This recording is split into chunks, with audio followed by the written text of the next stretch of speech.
and welcome to Storytime with me, Mr. Reed. Now, the wonderful people at Fingal Libraries asked all the boys and girls to write about their most favourite animals in the whole entire world. And there's lots of animals to choose from.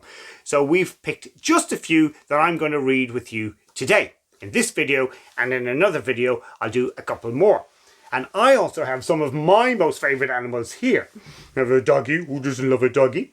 And a bear and a monkey and a rabbit, a lion, a unicorn, we love unicorns here, and Dumbo the elephant. Same colour, same colour. Now, the first story is from Ailbhe McEvoy, who's aged 11. And she writes, "My favourite animal in the whole entire world is the dog." She just loves dogs. They are my favourite, she writes, because a dog saved my life. Bowie. He saved my life and then I saved his. Now this is our story.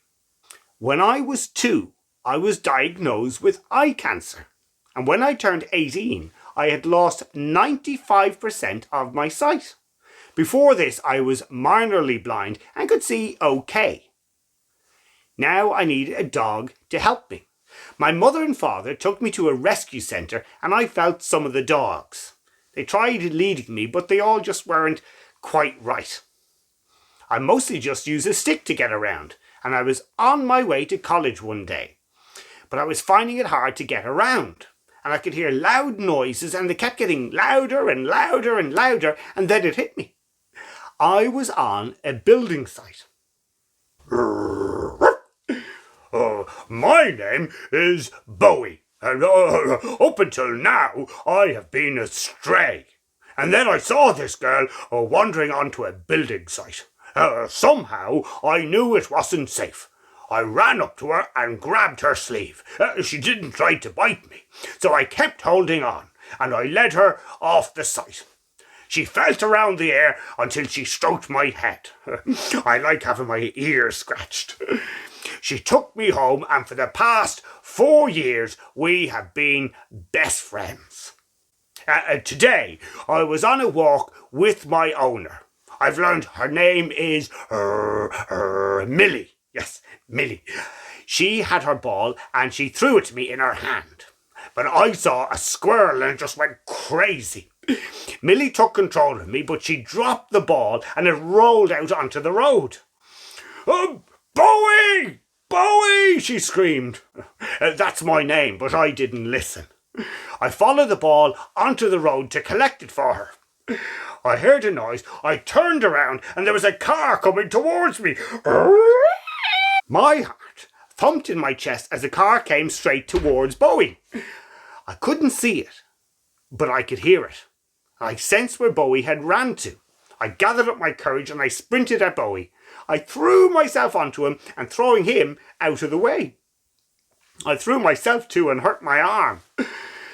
I didn't care. All that mattered was that Bowie was okay. I felt around for him and then I felt warm slobber licking my face.